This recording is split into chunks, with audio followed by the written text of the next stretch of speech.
Yes, ma'am. What's that? 231 for another council? 231? Yeah. I did not realize when I started this, after working, I'd always worked in hotels and worked in the opposite places, what went on in Oklahoma City at night. And I met a lot of very strange people. It's an interesting job in that one moment you might have a president of a corporation in your cab, and the next time you have someone that's intoxicated, and then everybody in between. You just never know who you're going to be picking up. It's a lifestyle. You get spoiled. When I worked in an office, you know, you had to ask somebody's permission if you want a day off or something like that. With this, you don't want to go to work, you don't have to, but you also don't make any money, so you have to be very self-disciplined. Well, they have to drive normally 6 days a week. They normally drive about 12 hours a day.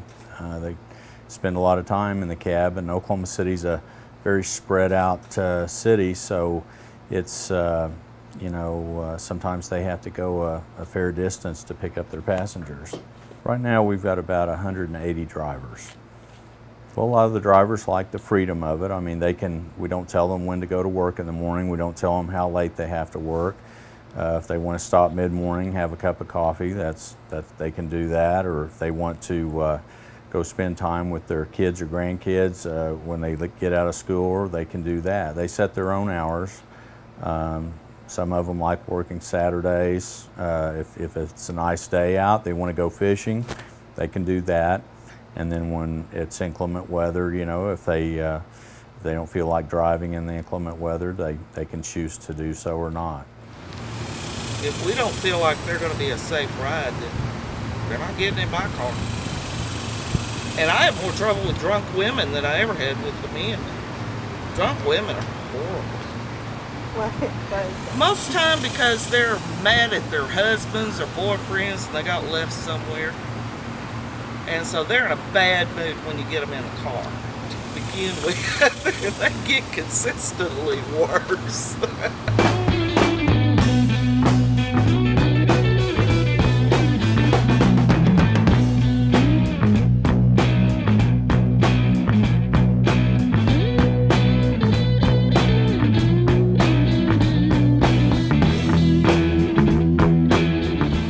Robbed once. I was very fortunate. Thank God he was just messed up. He didn't know what he was doing. There's not as much violence as there was, say, 25 or 30 years ago. There's an occasional incident, but drivers don't carry as much cash on them. They carry very little cash on them now because most people pay with debit cards and credit cards, whereas 30 years ago they did carry more cash at that time. I don't know, it's a different kind of life. Back when I started, there wasn't about maybe 4 or 5 women doing it. And now, I don't know, Roger knows for sure, but there's probably 50 or 60. Women just found out there's money to be made. They take care of their kids, because you work when you want to. And I like to talk, and you kind of get a feel for people. If they don't want to talk to you, they're staying hugging that door, you kind of get to wondering, you know, you get an instinct. And I guess there's been a few times I thought maybe I would get robbed, or like when they start fighting, I pull right up in front of 7-Eleven or the biggest, brightest gas station I can find and kick them out. Well, occasionally we'll get a bank robber, you know, that perhaps has stashed a car down the way, and so they'll call a cab to take them to where their car is. And so sometimes, you know, we'll have the police and the FBI on one line, and we're trying to communicate with the driver without letting him know the passenger, if he's still with him, that, you know, the bank's been robbed or something like that. So those are some of the type of situations that occur. That's another reason we don't just let you hail us and pick them up off the streets. We expect to be caught.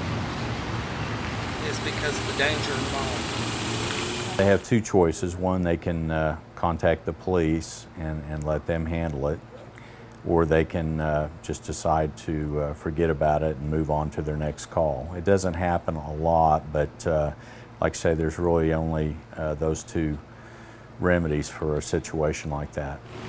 Compared to what it was when I started, I think it's a lot safer now as long as the driver stays aware. Honey, I'm 59 years old.